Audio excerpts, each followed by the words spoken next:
The American Blackbelly Sheep and the Barbados Blackbelly don't just share similarities in their names, but also in how they look. So how do they differ exactly? And is one superior to the other? Well, there's a little more to it than that. So let's get into it and look at both breeds and how they compare to each other. The Barbados Blackbelly Sheep came first, and as their name implies, their origins lie in the Caribbean islands. The European wool sheep just didn't do well in the island heat, so they were bred with African hair sheep with the hopes of producing a fleece sheep that could tolerate the heat and the exotic diseases that were present in the Caribbean. They didn't exactly get a fleece-carrying sheep, but they did get an excellent meat-quality animal that had very good fertility rates and a hardiness that was second to none. The Barbados Blackbelly spent its time on its island home from the 1600s all the way to 1902 before they were even considered as an option for anywhere else. Texans took a liking to them, especially because they're so disease-resistant and for their good foraging capabilities. But using them for active large-scale farming was discarded almost as soon as they arrived, and they were crossbred with feral sheep and Rambouillets. The South wanted big horns, and the intention was to produce a game animal that looked good on a wall but still produced a juicy chop. The Barbados had a striking pelt, but no horns at all. So the ferals and the Rambouillet genes remedied that lack of horn.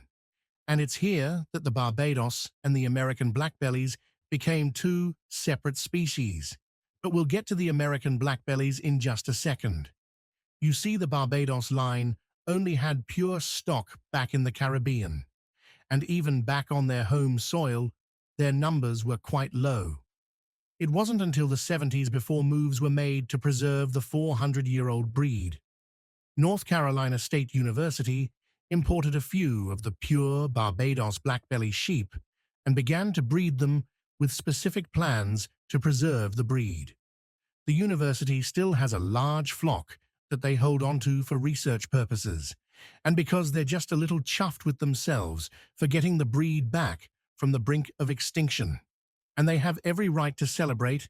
They managed to achieve more than what most breeding programs have been able to accomplish in almost no time at all.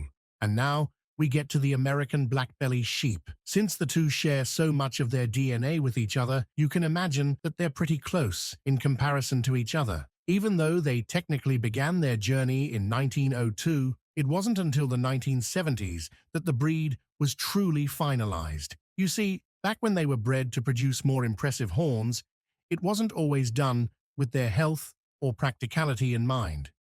Sometimes those horns got so big and curved so much that it obscured their faces and therefore their sight, making them an easy target for predators and prone to eye conditions. They kept breeding them with the Rambouillets and Mouflon sheep until they got a hair sheep that stood at the medium-size range, just like the Barbados, but at least by then their horns were more stable and curved for 30 inches or more. The Barbados is a little longer in the leg, but they both still clock in at anywhere between 90 to 125 pounds. Only the rams have horns, but they all have those distinctive facial markings. A lot of people refer to the American Blackbellies as badger-faced. Now, if you weren't familiar with the breed, they'd look identical at a distance. The American has slightly more pronounced black markings on its face, those distinctive horns, and it has longer hair, where the Barbados is smooth-coated. Neither are fleece sheep. They're strictly here to produce meat for you, but the American is a little more, shall we say, shaggy. The Barbados is more fertile. Triplets, quintuplets, and even 5 or 6 lambs per birth are not out of the ordinary at all. When they get to 5 or more, at least one lamb will be stunted or a stillbirth. But that's to be expected when an ewe needs to supply resources to such a large amount of babies. Unfortunately, one will just get less. But a loss of 1 lamb out of 5 or 6 is still nothing to scoff at. You're still going to get a hell of a lot of lambs from one ewe. But that's about where the differences for the two end. They're very comparable in every other way: meat, lambing, disease, all of it. So let's have a look at those characteristics. Meat-wise, both have a very flavorful carcass that isn't as heavy in fat as mutton usually is. But unlike other lean sheep, they don't taste like game. It's very obviously mutton, just without that thick layer of fat. When you look at fertility and ease of lambing, both are very fertile and don't need your help to deliver lambs on their own. What makes the Blackbellies unique is that they aren't bound to seasonal lambing. They can be safely bred every 8 to 9 months, and American Blackbelly ewes regularly drop twins. And every now and then, triplets will make an appearance, so they're still more fertile than average. They have enough milk to keep their babies fed, but additional supplementation might be necessary if triplets occur. And now, we get to the attributes that really excite us: their disease resistance, forage capabilities, and climate adaptability. Blackbellies like the high heat. They'll seek out shade when the sun is at its highest, but that's about all they need, even when they're placed in the Arizona desert. The trade-off for this high heat tolerance is growth rate. Blackbellies reach their adult weight at 2 years old, but can be slaughtered earlier than that. Since they're a relatively compact breed, it's not advised to slaughter before they reach 12 to 14 months of age to make the carcass worth your while. This longer growth rate is made worth the wait simply because they feed themselves so well. Blackbellies owe their forage capabilities to their feral ancestors.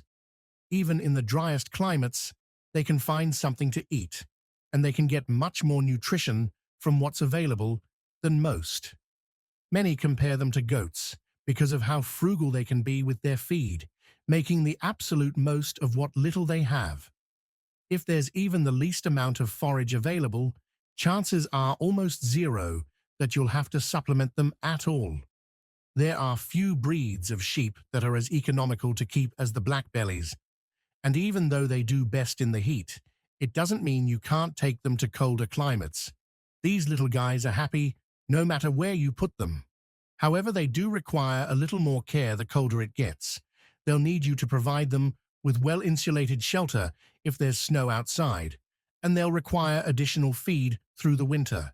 They can't forage if everything's covered in snow. Blackbellies are valuable because they can feed themselves, and they don't need man-made shelters.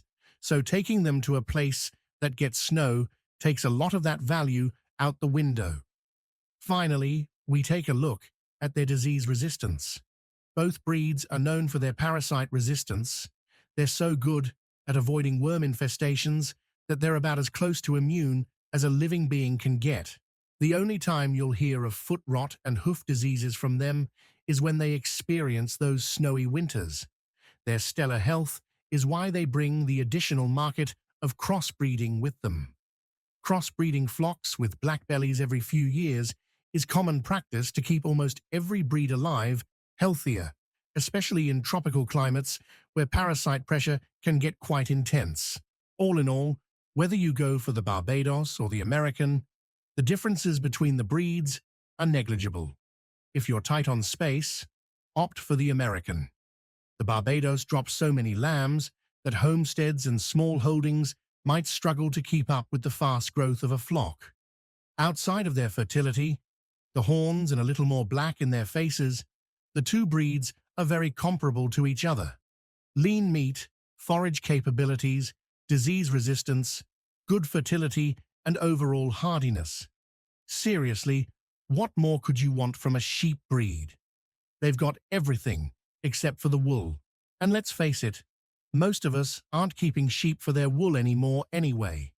Personally, we think the Barbados just barely crosses the finish line ahead of the American, for two reasons. The first, and most obvious reason, is the colossal amount of lambs they give. And secondly, because they don't have horns. Rams won't injure each other out in the field, and they won't injure you when the time comes to handle them.